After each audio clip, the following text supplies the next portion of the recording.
Hey everyone, it's Courtney. I thought I'd put together a video real quick explaining why I no longer teach. I'm not a teacher anymore, although I should preface this by saying I am technically still employed by the school district that I substitute taught at.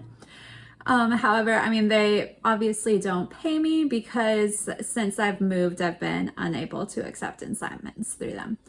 First, I should start off by explaining what led me to teach.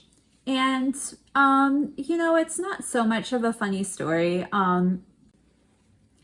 So what led me to want to teach was that, okay, basically when I was 26 or so, I was working for a tech company, a tech startup that it's one of those like monitoring apps basically that can be used to monitor a student's device, or parents can use it to monitor their phone. But around the time that I left, our company had been pretty deep working with school districts for about a year.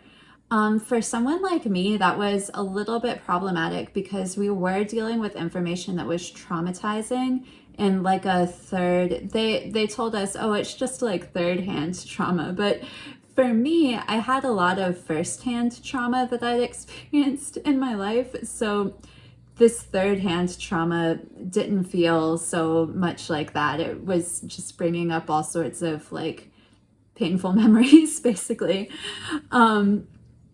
So I spoke with like my bosses, my supervisor, and also she spoke with my boss basically, because I started having like severe like mental health issues related to my job.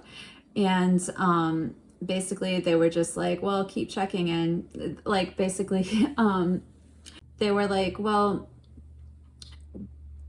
we don't want you to lose your job because that would make things worse, like was the vibe that I got, which was true. So I stayed at that job for another year basically, and I really wanted to get into education. I actually had a girlfriend from high school that was substitute teaching, and I was just like, oh my god, like I just looked at her like so wistfully. I was like, this is the life I want. Like, and clearly she didn't have, she had a different life story than mine too.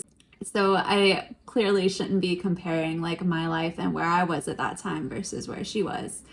That was one mistake I made, but I couldn't help it. I like just the idea of going back and walking in some of those places where I used to walk, maybe before life got so tough. And I say that now, but like I absolutely like there were parts of like, and I say that now, but like, of course, when I was in high school, I didn't think that it wasn't tough. I remember somebody told me, like, these are the best days of your life.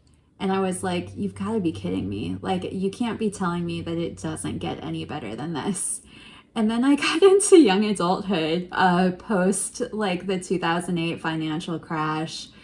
2010 was the year I graduated, and it was just, there was a lot. And like, economic factors make people vulnerable to like a lot of different things. So, I went through a lot of trauma. I didn't have, my parents are like staunch capitalists. So I didn't have like housing, like I didn't have stable housing with anyone that would have been like a safe like place or anything. So it was tough. I really went through a lot. And I just wanted the comfort of like walking in those halls again when I think about it. And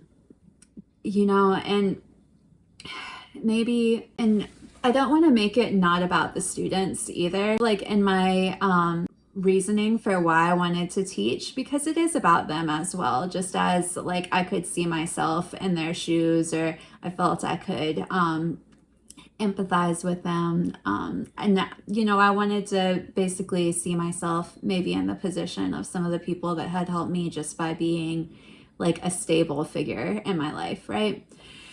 Um, so there's that. So, and throughout that last year that I was working at this tech startup, so throughout the last year that I was working at the tech startup, I put in some applications. They all got denied. And it might have been because I hadn't graduated college yet. I was doing college online at the time, but I'm looking at the requirements and I'm like, okay, your requirements say that I don't have to be a graduate, that as long as I have this number of credits, which I can show that I have, I'm good and I should be able to get hired.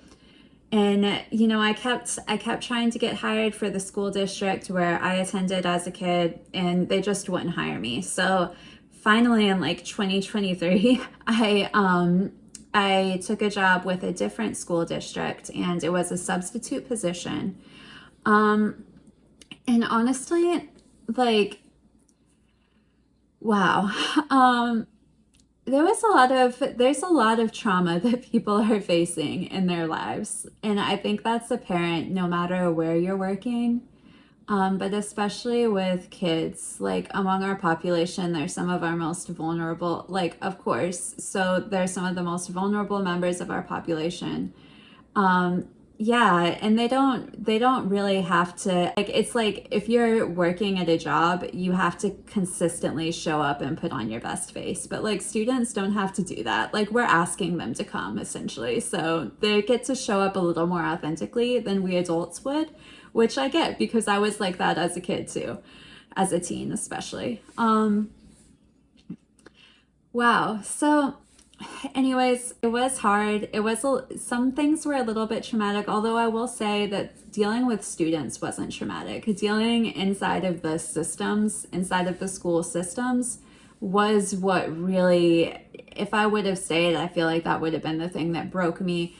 I, of course, didn't stay, and you know, in that scenario, in that state. I moved a little over a year ago to be with who is now my husband, a few states over. And honestly, the school system out here, basically the way they deal with subs is that subs in our district aren't part of the school district. They're hired through like a third party company.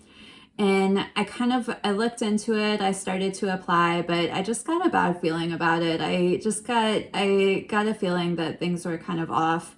And actually, when I looked at the pay, I discovered that subs here, because they're paid less than minimum wage in our area. So thinking back to that responsibility that is required, of teachers, I just decided I didn't want to do it. Additionally, the culture being a little bit different where we are versus where I'm coming from, I didn't really feel comfortable taking on any type of like role where I might be under scrutiny from the community. Yeah, or where I might have to adapt to different cultural norms a little quicker. So I decided not to do that. I have worked in like food service and doing like behind the scenes things for catering events. But now we've made the decision for me to stay home with my kids and homeschool them. And I can get into that in another video. This isn't necessarily about that. Yeah, so that's why. Thanks for listening. And if you want to follow me on my crafting journey, you can subscribe and hit the like button if you liked this video. And yeah, it's been, you know, life has been a whirlwind. So thanks for hanging out with me and just sharing in this like little corner of it. And I really appreciate it. I'll see you guys in the next one. Bye.